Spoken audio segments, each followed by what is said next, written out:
Hi hello friends, welcome to my channel. எல்லோரும் நல்லா இருக்கீங்கன்னு நினைக்கிறேன்.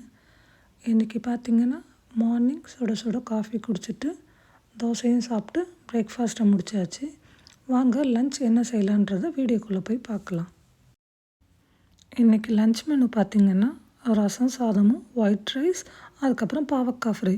இதுதான் நம்மளோட லன்ச் மெனு. வாங்க எப்படி செய்கிறதுன்னு பார்க்கலாம். 4 பாவக்காய் எடுத்துட்டேன். நல்லா அதை கழுவிட்டு ஸ்லைஸ் பண்ணி ஒரு பவுலில் தனியாக எடுத்து வச்சுக்கிறேன். வீட்டில் உளுந்து காலி ஆகிடுச்சி. ஸோ அதை நான் ரீஃபில் பண்ணி பாட்டிலில் ஸ்டோர் பண்ணி தனியாக எடுத்து வச்சாச்சு. சைட் பை சைடு அரிசியுமே ஊற போட்டுக்கலாம். நான் பார்த்திங்கன்னா மெஷரிங் கப்பில் 2 கப் ரைஸை ஊற வச்சுட்டேன்.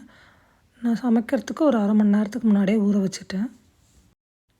வாங்க ரசத்துக்கு என்ன பவுடர் பண்ணலான்றதை பண்ணலாம்.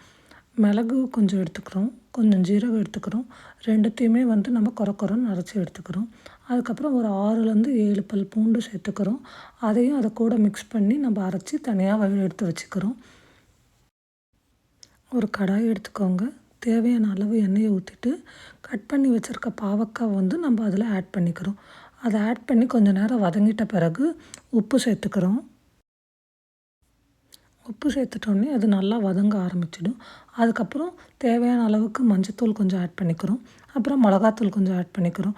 அது போட்டுட்டு நல்லா அந்த பாவக்காய் சுருண்டுற அளவுக்கு நம்ம வெயிட் பண்ணணும். அதுக்கப்புறம் கொஞ்ச நேரத்துலேயே பாவக்காய் ஃப்ரை ரெடி ஆகிடும். நெக்ஸ்ட் நம்ம ஹீரோ ரெசிபியே ரசம் தான். வாங்க ரசம் எப்படி செய்கிறதுன்னு பார்க்கலாம்.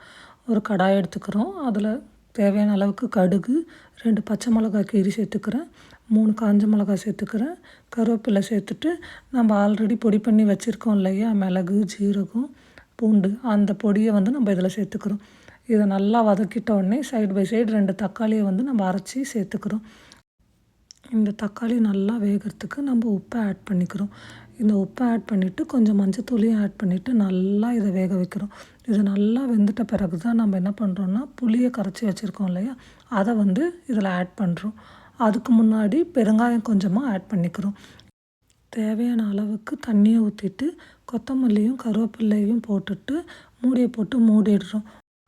ஒரு கொதி வந்துட்டோடனே ஆஃப் பண்ணிடுறோம். பார்த்திங்கன்னா சைடில் ரைஸும் வச்சாச்சு.